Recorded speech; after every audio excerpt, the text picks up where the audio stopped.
Matthieu chapitre 2. Je commence au 16e verset. Il est écrit: alors Hérode, voyant qu'il avait été joué par le mage, s'est mis dans une grande colère. Alors s'accomplit ce qui avait été annoncé par Jérémie le prophète. On a entendu des cris à Rama, de pleurs et de grandes lamentations. Rachel pleure ses enfants. Il n'a pas voulu être consolé parce qu'ils ne sont plus.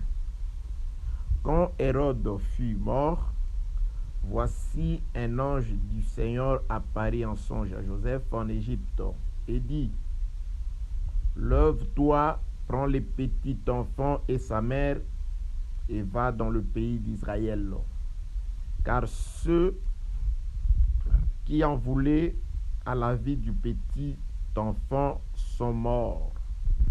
Joseph s'éleva, prit le petit enfant et sa mère et alla dans le pays d'Israël. Nous allons plutôt relire le passage des Écritures que nous avons lu lors de l'intervention précédente sans en donner l'explication faute de temps. Là, nous en sommes à la 18e intervention de notre thème de la querelle à la bagarre. Donc, je suis dans le livre de Genèse, chapitre 5e. Je vais lire le verset 5. Genèse 5, 5. Tous les jours qu'Adam vécut furent de 930 ans, puis il mourut. Voilà. Que la paix, la grâce, la miséricorde et l'abondance émanant de Dieu vous soit donnée par notre Seigneur Jésus-Christ. À vous, le saint de partout. À mes frères et sœurs de la Chine, plus particulièrement de la ville de Guangzhou. Les désirs les plus ardents de mon cœur est que la volonté de Dieu, seule la volonté de Dieu, s'accomplisse sur nous. Nous sommes en train de vous exhorter, de vous enseigner, de vous censurer, de vous corriger depuis un temps, depuis bientôt 3 mois.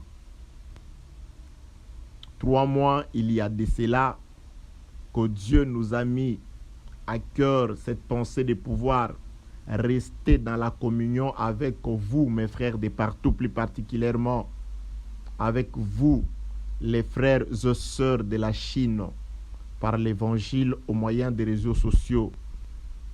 Depuis que cette maladie, ce virus a été déclaré ici en Chine et que l'interdiction de réunion nous a été imposée, nous avons décidé de rester en communion par la parole du Seigneur. Là, nous avons dit beaucoup de choses. Le Saint-Esprit nous a exhortés sur beaucoup de sujets. Mais nous sommes depuis un temps en train de pouvoir parler sur un thème très important qui ne concerne que Jésus-Christ. Et nous avons soutiré les thèmes dans les Saintes Écritures. Nous allons relire ces textes qui nous servent de base.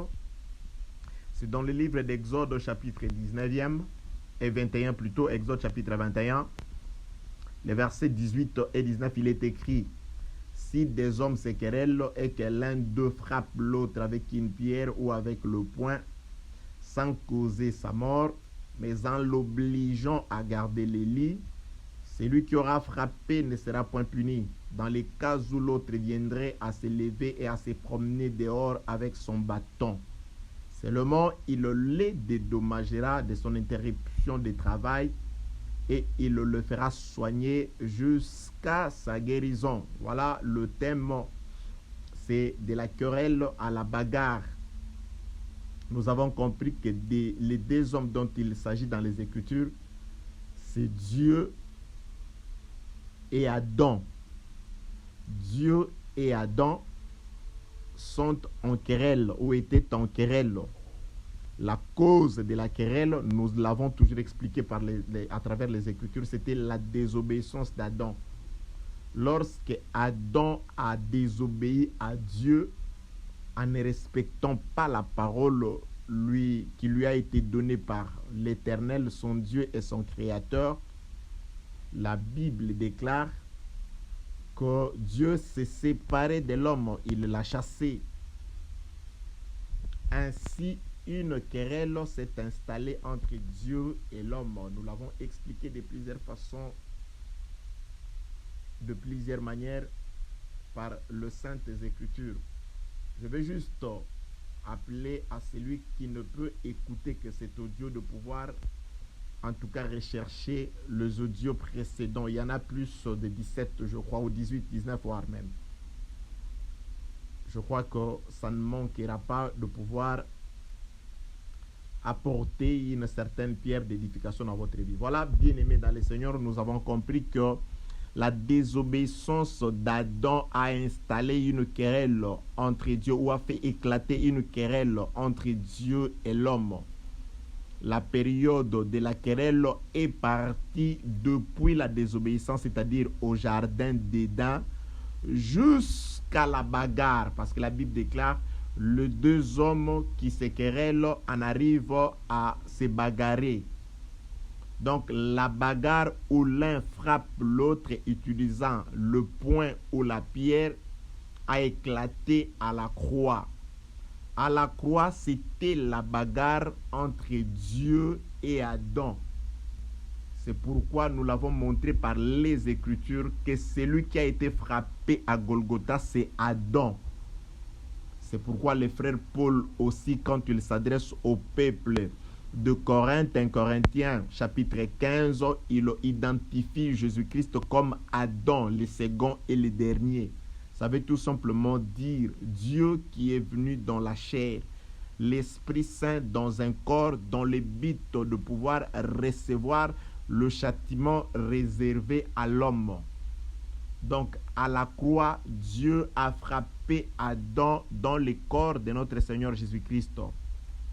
Et la loi dit, si l'un frappe l'autre et l'oblige à garder les lits, il s'occupera de ce dernier.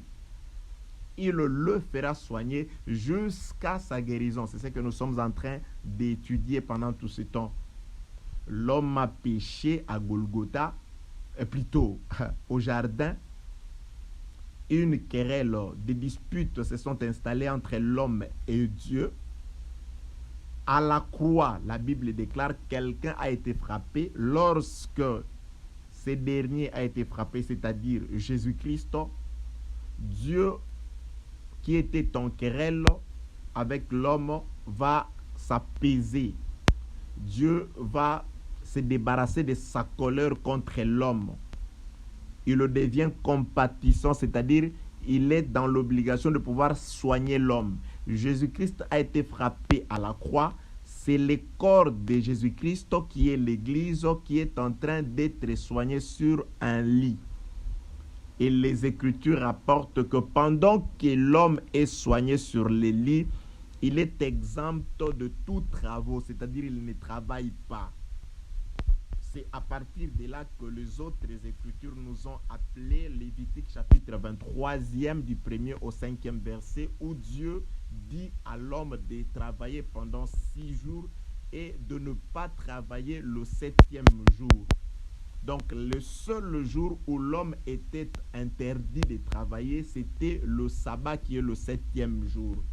C'est là où nous avons compris par beaucoup d'exemples que l'œuvre de la croix a introduit un repos, c'est-à-dire le 7e jour, pour le corps de Jésus-Christ qui est l'Église. Nous sommes au lit en train d'être soignés.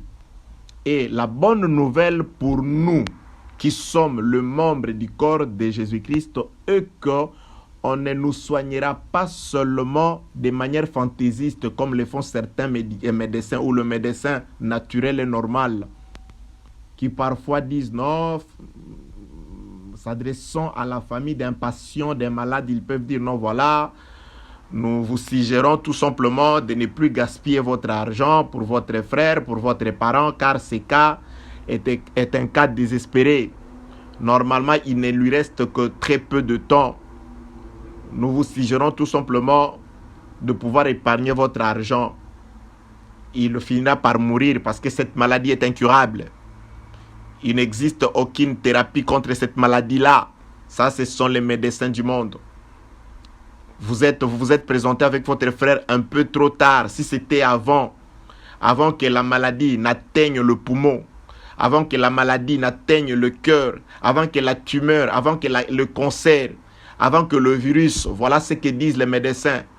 Nous ne pouvons rien. En chinois, on dit « Womeo-bafan », c'est-à-dire je ne peux rien plus contre, je ne peux plus rien. Désolé. Voilà ce que disent les médecins. Un médecin est arrivé. On l'a appelé, voilà. Il y a une fille qui est malade. Il s'est déplacé pour aller voir cette fille. Lorsque le médecin est arrivé dans la maison où la fille était, on a dit au père de la fille, n'importunez pas le médecin. Il est trop tard. La fille est déjà morte. Les médecins sans répondre. Il a pris 3 personnes ainsi que le parent de la fille. Ils sont entrés dans la maison pendant que tout le monde avait déjà dit il est trop tard. Le médecin s'est adressé à la fille et il a ramené la fille à la vie. Ce médecin dont je vous parle et je vous présente, c'est le Seigneur Jésus-Christ, le seul pour qui rien n'est tard. On l'appelait votre ami Lazare est malade. Il a mis du temps et quand il est arrivé, on appellerait la sœur de Lazare lui a dit, si tu eusses été au passé, c'est-à-dire si tu étais là, mon frère ne serait pas mort. Oui, elle a aussi raison. Là où est le Seigneur, il n'y a pas de cadavre. Elle avait raison dans ce sens. Si Jésus-Christ est avec toi, tu ne mourras pas. C'est pourquoi il avait dit aux Juifs, celui qui croira à mes paroles ne connaîtra pas la mort. Oui. Marie avait raison de dire ça à Jésus. Si tu étais ici, ma soeur ne serait pas morte, mon frère plutôt ne serait pas mort. Mais dans un autre sens, elle avait tort parce que Jésus-Christ était là. Pendant que eux voyaient Lazare mourir, Jésus-Christ avait déjà dit, notre frère Lazare, notre ami Lazare dort. C'était juste un assoupissement, un sommeil, parce qu'on ne peut pas ramener à la vie un mort. On ne peut que réveiller celui qui dort. C'est pourquoi même concernant la résurrection des morts, le frère Paul parle de ceux qui dorment. Bien-aimé dans le Seigneur, il s'est présenté devant là où on a placé Lazare. Lorsqu'il a dit, ôtez la pierre. La famille de Lazare qui pleurait Lazare, on leur dit, ôtez la pierre. Non, Seigneur, n'ôtez pas la pierre. Il doit déjà sentir, car ça fait 4 jours. Là, c'est pour t'exhorter aussi, bien-aimé dans le Seigneur. Il y a des gens qui t'aiment, qui t'apprécient tout simplement parce que tu es en vie, parce que tu as quelque chose. Le jour où tu n'en auras pas, ils vont se soucier d'eux. La sœur de Lazare s'est souciée d'elle. Non, il sent. Il dégage déjà une mauvaise odeur. On ne peut pas ôter la pierre. Qu'on le laisse là où il est. Mais elle pleurait. La compassion de l'homme ne peut rien contre l'homme. Il n'y a que le Seigneur qui a dit ôtez la pierre. Pendant que c'était trop tard. Pendant que pour tout le monde, il devait déjà se décomposer. Car au 4e jour, le corps se décompose déjà. Mais comme pour lui, Lazare dormait, donc rien ne pouvait se décomposer. Une personne peut dormir pendant 2, 3, 4 jours. Pendant qu'il dort, c'est-à-dire tout fonctionne à merveille, rien ne peut se décomposer, rien ne peut pourrir. Parce que seule la parole de Jésus-Christ, notre ami Lazare dort. C'est cette parole qui a conservé le corps de Lazare. Il pouvait facilement réveiller Lazare parce qu'il dormait. C'est pourquoi nous mourrons un jour peut-être quant à la chair, si le Seigneur ne vient pas. Pour les hommes, nous mourrons. Mais pour Dieu, nous allons nous coucher. Nous allons nous reposer. C'est pourquoi au jour J, au jour marqué par lui, au son de la trompette, à la voix de l'archange, nous allons revenir. Nous allons nous réveiller parce que ce n'était qu'un sommeil. Pour les seigneurs, la mort est un sommeil. Oui, bien-aimés dans les seigneurs, j'étais en train de vous présenter celui pour qui rien n'est tard. Lorsque tout le monde avait embarqué une veuve dans une ville appelée Naïno pour aller déposer un fils qui n'était plus important de rester parmi les vivants. Voilà les hommes. À un moment, ils disent, non, maman, bien que tu pleures, mais ce fils-là, il n'a plus rien à faire parmi nous. Hein. Il n'a plus son souffle. On doit aller les déposer là où sont ses semblables, c'est-à-dire les cadavres. Hein. On va l'enterrer. Hein. Oui, voilà. Ces jours ici, à cause de l'épidémie, on dit qu'on ne conserve plus le corps dans les morgues. Et il n'y a plus, voilà, la multitude autour du mort comme c'était d'habitude. Vous mourrez aujourd'hui, le jour suivant, quelques personnes, juste une poignée de gens, ils vous prennent, ils vont se débarrasser de vous, voilà, pour préserver ceux qui sont vivants. C'est là où tout celui qui vit doit prendre la chose à cœur, doit comprendre que le plus important, ce n'est pas ses corps, ce n'est pas cette chair, mais c'est le souffle que nous recevons de Dieu. Si ce dernier prend la décision de pouvoir retirer ce qu'il a donné, tout ce que vous êtes acquis sur la terre, le grade de général, le grade de colonel, la fonction de l'homme le plus riche, de l'homme le plus beau, de la femme la plus sexy, de la femme la plus jolie, de la femme la plus orgueilleuse, arrogante, toutes ces choses ne serviront en rien. Nous serons aussi pressés de pouvoir nous débarrasser de vous. Nous allons vous déposer. Parfois par crainte d'être contaminés par les virus, nous chercherons juste un corbillard. Et pour vous mettre, non, juste deux personnes suffisent. Voilà, bien-aimés dans les seigneurs. C'est pourquoi, pendant que nous sommes en vie, nous devons savoir conserver et être en bon terme avec celui qui nous a donné ce qui nous est très important, c'est-à-dire le souffle. La Bible déclare Adam était la poussière. C'est Dieu qui a soufflé afin que ce dernier puisse devenir un être vivant. Soyez beaucoup plus réconciliés avec Dieu, car c'est ce qu'il a donné qui est beaucoup plus important. Tout ce que nous pouvons amasser sur la terre, tout ce que nous avons trouvé sur la terre n'est pas plus important, ne nous sauvera pas au jour où Dieu décidera de pouvoir retirer ce qu'il nous a donné, c'est-à-dire le souffle. Oui, les gens étaient pressés d'aller déposer ces garçons-là, quoique sa maman plairait. Mais il y a eu quelqu'un pour qui rien n'est tard, Jésus-Christ. Lorsqu'il a croisé ces gens-là, il a juste touché au cercueil et il a ramené l'enfant à la vie. Voilà, Jésus-Christ est capable de pouvoir te donner ce que tu manques. Il n'y a que le Seigneur. C'est pourquoi tu ne dois faire confiance plus à Jésus-Christ qu'aux hommes. Que la paix de notre Seigneur soit avec vous.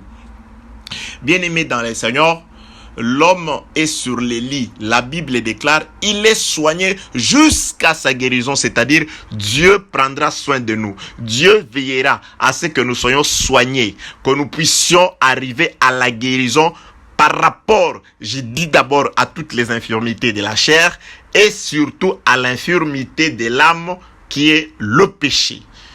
Il est en train de travailler par l'œuvre du ministère afin que nous puissions être lavés, purifiés, sanctifiés, que nous devenions purs, que nous devenions sans tache, ni ride, ni rien d'eau semblable, que nous soyons semblables au premier-né de Dieu, au Fils. Car il est écrit que ceux qu'il a connus d'avance, il les a aussi appelés à être semblables à l'image de son Fils aîné, afin que Jésus-Christ soit le premier d'entre tous les morts. Jésus-Christ de Nazareth, Dieu, à part l'œuvre du ministère, il veut nous rendre semblables à Christ. Bien-aimés dans le Seigneur, c'est ça le rôle du ministère. Nous amener à la perfection, à atteindre la stature parfaite de Christ, et cela par l'évangile, par la bonne nouvelle. C'est pourquoi un jour, je nous avais donné ce passage des Écritures des cantiques où la femme dit « Je suis malade, soutenez-moi avec les gâteaux de raisin ». Le gâteau fait avec les raisins, je l'ai expliqué, c'est pour soutenir une femme qui est malade d'amour. Voilà, une femme qui est sur sa couche, sur son lit, a besoin de ces gâteaux. Bien-aimés dans le Seigneur, nous sommes arrivés là où l'homme est guéri. La Bible déclare, lorsque la personne frappée est guérie, qui était sur les lits, lorsqu'elle est guérie, elle doit sortir de la maison, aller dehors avec les bâtons. C'est ce que nous sommes en train d'expliquer. nous avons dit que aussi longtemps, pendant que ce corps n'est pas encore arrivé à la perfection, c'est-à-dire à la guérison totale, l'homme reste dans la maison. Plusieurs passages des Écritures nous ont démontré que la maison dans laquelle nous sommes, depuis la mort de Jésus-Christ, sur les lits, cette maison, c'est ce corps. 2 Corinthiens chapitre 5, du 1er au 3e verset.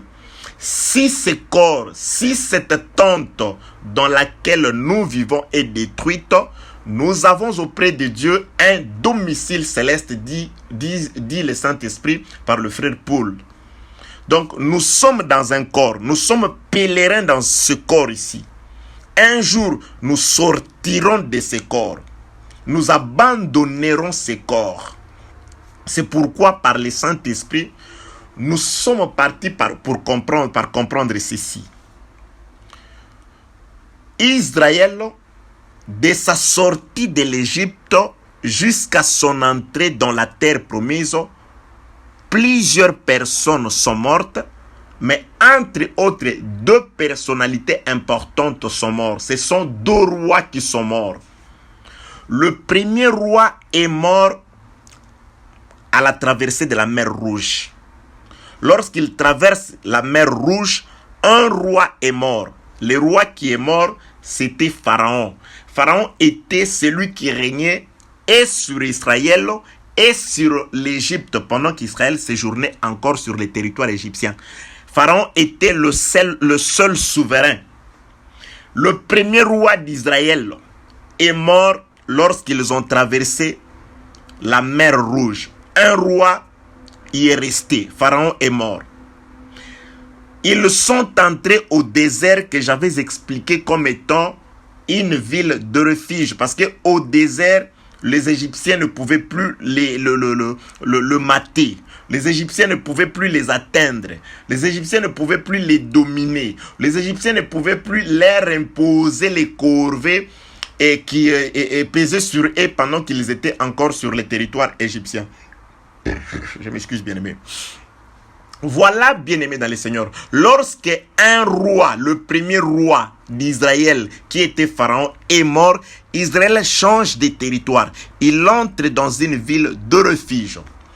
Je suis allé, et avant de sortir de cette ville de refuge, un autre roi doit mourir. Le second roi qui meurt, c'est l'homme de Moïse qui meurt sur la plaine de Moab. Moïse est roi d'après ce qui est écrit dans le livre de Deutéronome chapitre 33, le verset 5. Il était roi en Israël. 2 rois meurent, ainsi Israël peut traverser une autre rivière et accéder au pays de promesse, dans la ville, dans le pays, dans la terre promise.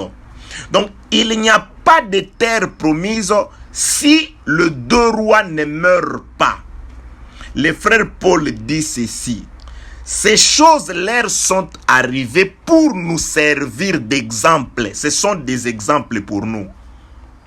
Pour comprendre ces choses, la mort des 2 rois, nous sommes allés toujours dans les Écritures, dans ce qui est écrit dans le livre de Nombre, chapitre 35e, du 1er au 28e verset, là où il est écrit que si quelqu'un fait couler le sang par mégarde, c'est-à-dire sans le vouloir au préalable, par accident, comme homicide involontaire, quelqu'un fait couler le sang, cette personne-là doit mourir normalement, parce que la loi dit celui qui tue doit mourir, vie pour vie. Mais normalement, au lieu d'être jugé selon la loi, on jugera la personne d'après son intention. Avait-il l'intention de causer la mort à son prochain? Non. Donc cette personne mourra par la loi, selon la loi, mais sera justifiée selon l'esprit, dans l'esprit de l'intention. Son intention, son homme intérieur le justifiera, il ne mourra pas. Mais il ne va pas rester dans sa ville habituelle, où il y avait sa femme, ses enfants, ses richesses, ses bétails, ses poissons, ses plantations. Il quittera toutes ces richesses-là. Pourquoi? Parce qu'un homme est mort. parce que le sang a été versé. Il entrera dans une des villes appelées ville de refuge. Là, l'homme sera en sécurité par rapport au vengeur du sang, par rapport à celui qui accomplit la parole de Dieu, de tuer celui qui tue. Qu'est-ce qui protège l'homme? C'est la ville de refuge. Et qu'est-ce qui fait accéder l'homme à la ville de refuge? C'est le sang de quelqu'un. Et cet homme qui est entré dans la ville de refuge, si, je donne juste l'exemple, si l'homme était riche, il ne voudra pas rester dans cette ville de refuge-là, quoi qu'il est vivant, quoi qu'il est en vie. Mais il a perdu toute sa richesse, sa famille, sa richesse, il l'a perdu. Il aura hâte d'aller récupérer sa richesse parce qu'il est en soi innocent. Mais comme le sang a coulé, il ne rentre pas chez lui. Comme quelqu'un est mort, il reste dans cette ville de refuge pendant un temps. Jusqu'à la mort du souverain sacrificateur, celui qui a reçu l'onction. Nombre chapitre 35 du 1er au 28e verset. Lorsque le souverain sacrificateur meurt, l'homme peut retourner dans sa maison, récupérer tout ce qui est à lui. La Bible déclare, là où est ton trésor, c'est là où sera ton cœur. C'est-à-dire, si l'homme avait sa richesse à l'extérieur, donc il aura toujours hâte. Oh non, il regarde le souverain sacrificateur, il est en bonne santé. Ah, il est en colère. Mais s'il entend tout simplement, le souverain sacrificateur est malade, il est heureux. Mais pourquoi tu es heureux? Mais parce que je dois sortir pour aller retrouver mon trésor. Donc, 2 personnes doivent mourir afin que ce dernier aille récupérer son trésor, aille se remettre à la disposition ou reprendre ses anciennes responsabilités, ce qui était à lui. La première personne, c'est celui qui meurt par mégarde, par sa main. Il entre dans la ville de refuge. Et la seconde personne, c'est le souverain sacrificateur qui meurt. Alors l'homme peut revenir à sa gloire. Il peut revenir reposséder ce qui était à lui. Je prends ces choses. Israël, avant d'aller en Égypte, il était sur la terre promise. Il s'est retrouvé en captivité en Égypte. Maintenant, Dieu les ramène là où ils étaient avant, sur le territoire de Canaan. Un roi meurt à la mer Rouge. Israël va dans la terre promise. Il va plutôt dans une ville de refuge. Le premier roi meurt, Israël rentre dans la ville de refuge. Et dans cette ville de refuge, les Écritures présentent cette ville comme étant le désert. Au désert, Israël est soigné. Il est en train d'être soigné. Dieu lui dit, voilà comment tu agiras. Dieu est en train de préparer Israël comme une femme. Il est en train de pouvoir enlever les histoires, les maquillages, les habillements, les comportements égyptiens. C'est pourquoi un enfant de Dieu, une fille de Dieu, rien que par la parure extérieure, mes sœurs des saints, mes sœurs qui écoutaient l'évangile, rien que par la parure extérieure, vous devez montrer la différence avec ceux du dehors. Parce que la Bible déclare, Dieu lavait premièrement l'intérieur de la coupe. Et quand vous lavez l'intérieur de la coupe, l'extérieur paraîtra net. Vous ne pouvez pas dire, Dieu regarde le cœur. Non, bien-aimé dans le Seigneur. L'ange, Dieu ne regarde pas seulement le cœur.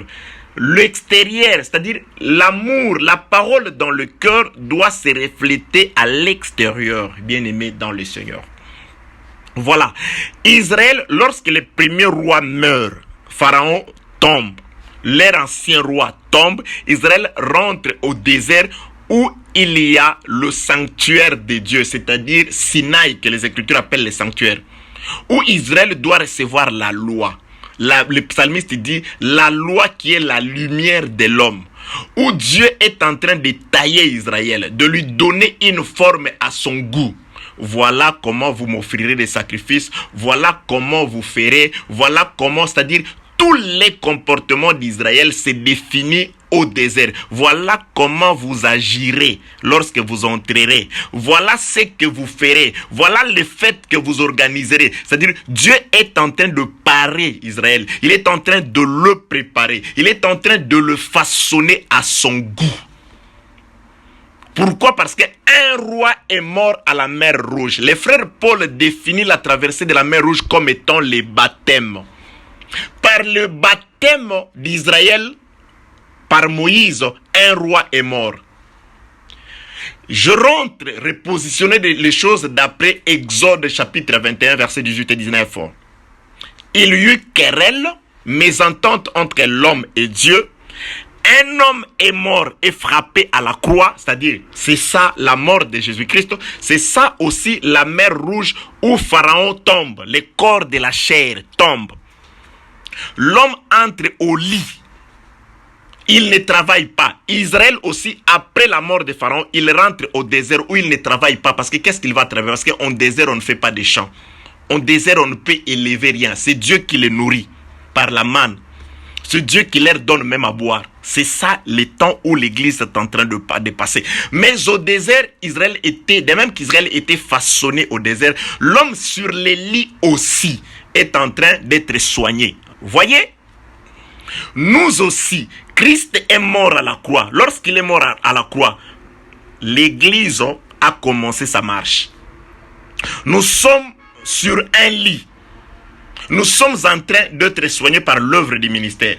Dieu est en train de s'occuper de nous. Il s'occupe de nous. Il s'occupe de nous. Il s'occupe de nous. C'est comme cet homme qui a fait couler le sang. Parce que j'avais dit que la ville de refuge, c'est uniquement pour les meurtriers. L'homme qui a tué quelqu'un, l'homme qui a tué les désirs de la chair, Dieu le reçoit. À travers la mort de Jésus-Christ, Dieu le reçoit dans une ville de refuge. Et attention, je donne une précision chirurgicale, très importante comme précision. Là, je parle de la ville de refuge, mais d'après ce qui est écrit dans le livre de Deutéronome chapitre 19, plus particulièrement le verset 6e. Bien-aimés qui écoutez les audios, ayez le temps de pouvoir vérifier ce que nous disons. Ayez le temps de lire les Écritures. Ne vous limitez pas tout simplement à écouter et à dire Amen. Mais laisse que cette parole puisse être scellée en vous comme des sceaux. L'objectif, ce n'est pas de vous épater ou de tout simplement de vous donner des choses qui vous sont agréables à l'oreille. Mais l'objectif, c'est de vous préparer car vous êtes sur un lit. Dieu est en train de vous soigner par nous, vous préparer. Et quand on soigne une personne, on s'occupe aussi de lui. Le fait que vous êtes sur le lit, Dieu vous soigne et Dieu s'occupe aussi de vous. Il met à votre disposition tout ce dont il faut afin que vous ne preniez pas les médicaments à jeun. Donc, laissez-vous conduire par ceux qui sont en train de vous soigner. Une précision de taille, bien-aimée. Deutéronome chapitre 19, verset 6, il est écrit.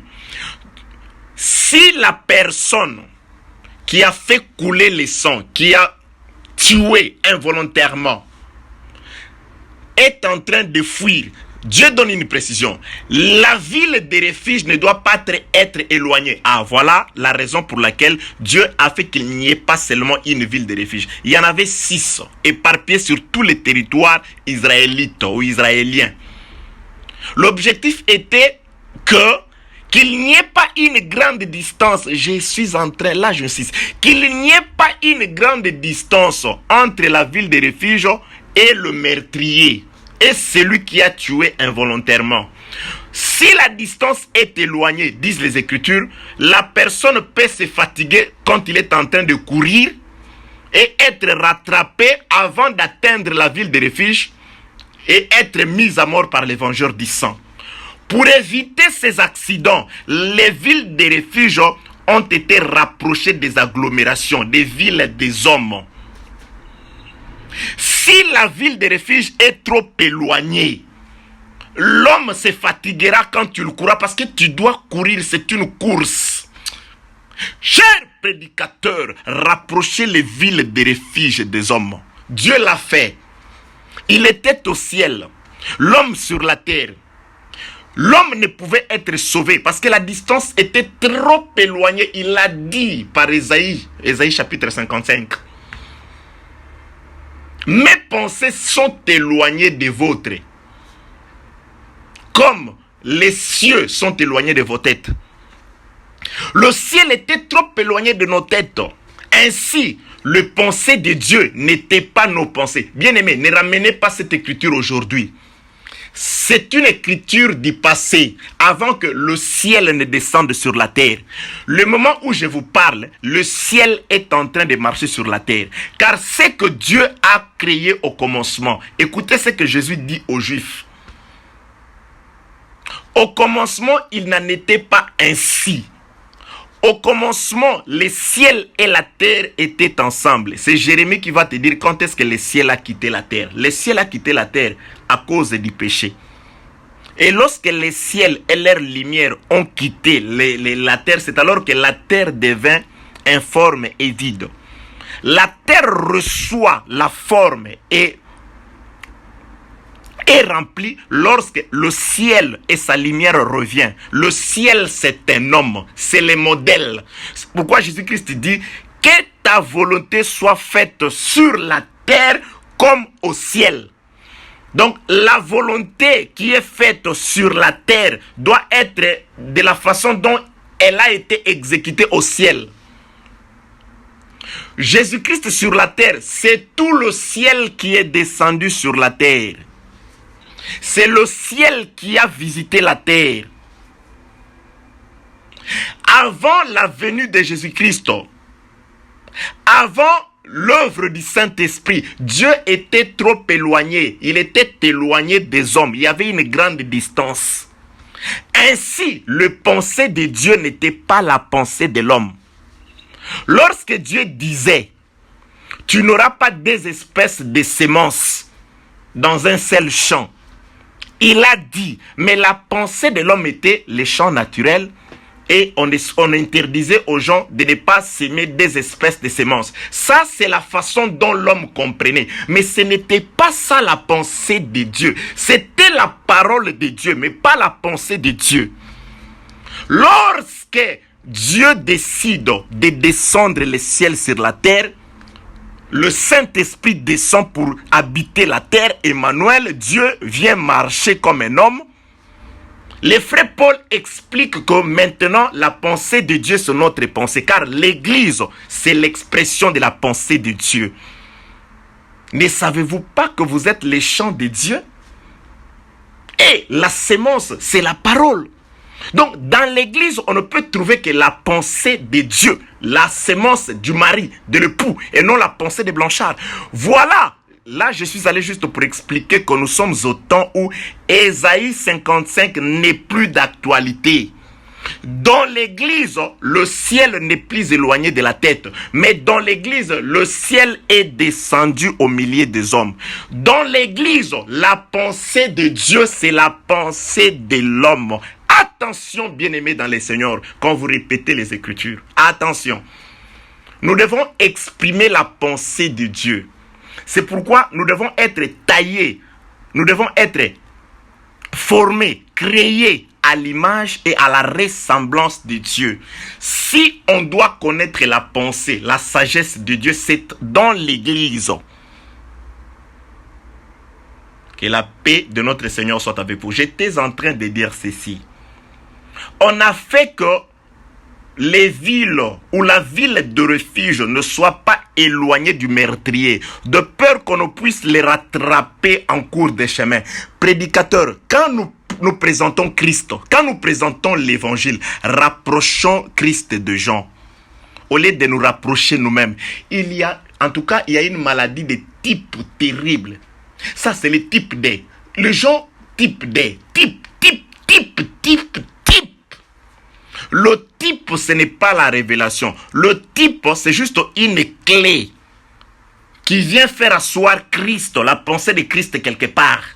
On ne se limite pas au type. Je vais donner un exemple. Paul voulant inciter les gens à s'occuper de serviteurs, il prend un type. Il dit, n'avez-vous pas lu lorsque Dieu dit, tu n'amuselleras pas le bœuf quand il foule les grains. Le frère Paul prend cet exemple. Là, il fait que le bœuf, c'est le type du serviteur. Il dit de même, que ceux qui travaillent à l'évangile doivent être nourris par l'évangile. Le frère Paul donne les types.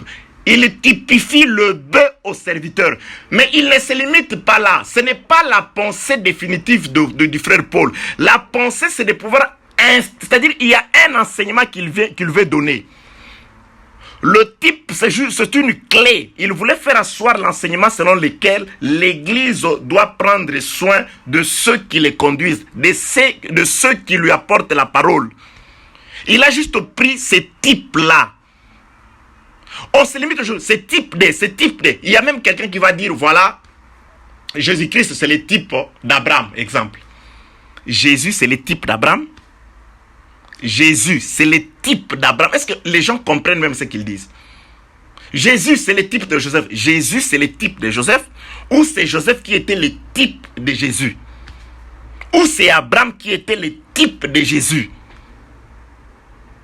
Ce sont des précisions très importantes, bien aimés dans les seigneurs. Un peu de levain fait lever toute la pâte. Nous devons veiller à ce que la paix de notre Seigneur soit avec vous.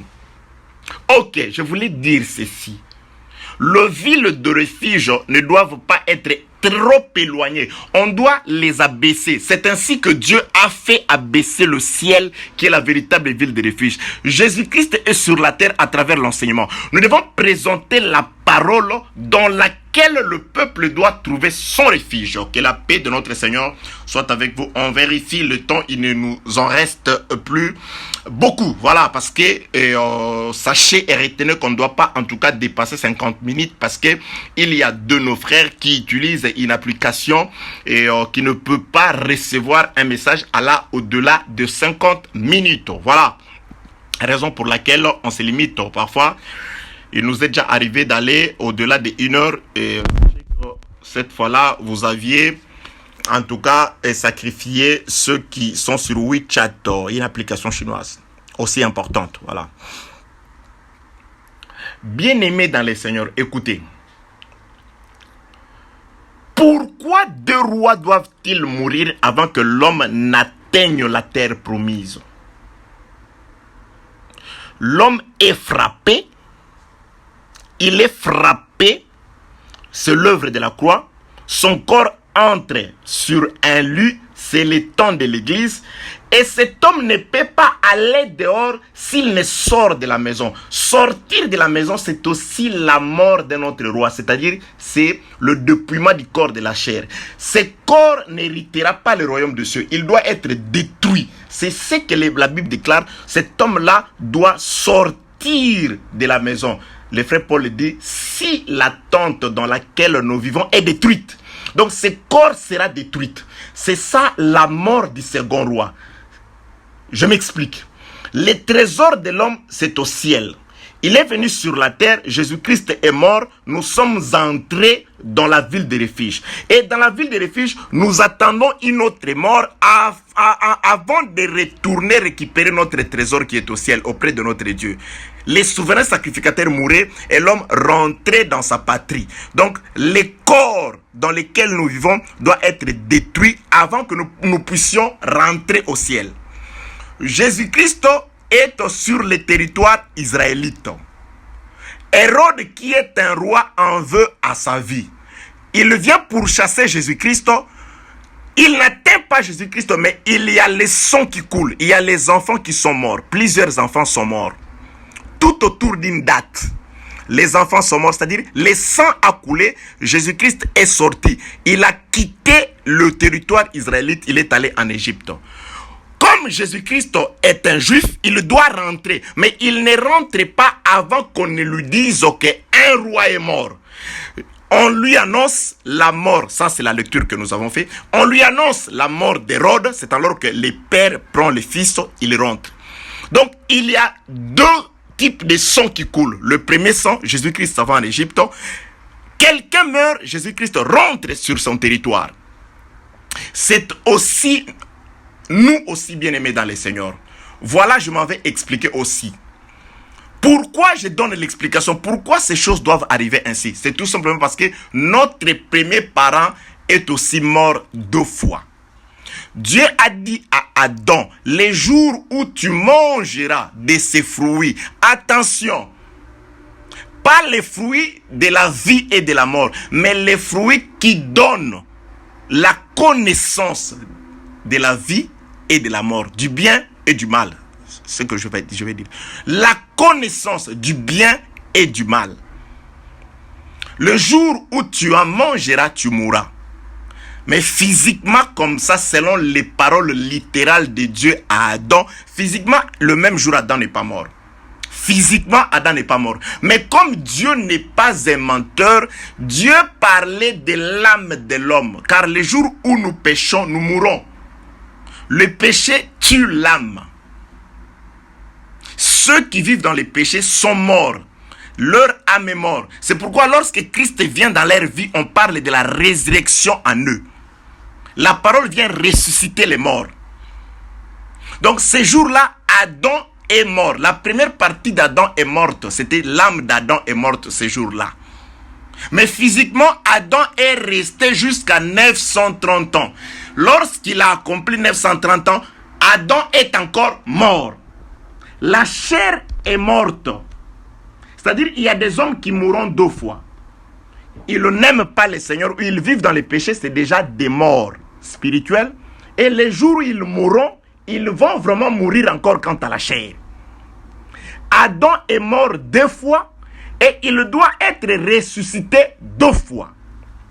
Lorsque Christ est venu, il a annoncé l'évangile, ou quand nous recevons Christ, c'est la première partie qui était morte qui ressuscite. C'est-à-dire l'évangile vient ressusciter l'âme. C'est la rédemption de l'âme, la rédemption de l'homme intérieur. Mais avant de partir, le jour de l'enlèvement, l'autre partie d'Adam qui était mort à 930 ans, ces jours-là, nous revêtirons l'immortalité, c'est-à-dire nous récupérons ces corps immortels. Donc Adam est mort 2 fois, il doit aussi être sauvé 2 fois. Par l'évangile, nous avons la rédemption, mais la rédemption de l'âme. Nous attendons la rédemption de ce corps. Parce que 2 choses sont mortes en Adam, l'âme et le corps. Et Dieu nous ramène auprès de lui après avoir subi une double rédemption. La rédemption de l'âme par l'évangile, mais nous marchons encore dans ce corps mortel, et la rédemption de ce corps mortel. C'est pourquoi au début, la mer Rouge, un roi mort, meurt, et avant d'entrer dans le pays de la promesse, un autre roi meurt. C'est ce qui a à voir avec notre vie aussi. Nous sommes sur les lits, après la mort de Jésus-Christ à la croix, nous sommes en train de recevoir les soins. Nous sommes en train d'être soignés. Nous sommes en train d'être purifiés. Nous sommes en train d'être lavés par les eunuques comme Esther dans la maison. Il y a le parfum, il y a les aromates. Ils sont en train de nous guérir. Ils sont en train de s'occuper de nous plutôt, jusqu'à la guérison. Lorsque nous serons guéris, c'est alors que nous allons nous lever du lit. Nous descendrons du lit et nous sortirons de la maison avec un bâton. C'est alors que nous recevrons la récompense par rapport à l'interruption du travail. Ah, il n'a pas travaillé, voilà, il sera récompensé. Il sera dédommagé. Donc, le dédommagement vient par rapport au repos. Celui qui n'entre pas dans le repos ne sera pas récompensé. Donc, l'enlèvement, c'est ça l'entrée dans le 8e jour. N'entrera au 8e jour que celui qui est entré au 7e jour, dans le repos. Car l'homme charnel vit le 6 jours. Les 6 jours, c'est le jour du travail. L'homme qui travaille, il vit selon lui. Quand Christ meurt et la mort de Jésus-Christ se manifeste dans la vie de quelqu'un, cette personne entre dans le 7e jour qui est le repos. Et c'est dans le 7e jour que Christ viendra nous prendre afin de nous introduire dans le 8e jour. Le 8e jour, c'est le retour au premier jour. Le 8e jour, c'est le jour de la circoncision et c'est le jour où l'enfant recevait aussi les noms. Les noms qui nous a été donnés quand nous étions dans les ventres, nous les recevrons quand nous sortirons de ce corps. Que la paix, la grâce et la miséricorde de Dieu soient avec vous. Nous allons en tout cas par la grâce du Seigneur et juste recevoir une dernière intervention afin de pouvoir mettre un point virgule à ce sujet. Paix à vous au nom de Jésus-Christ.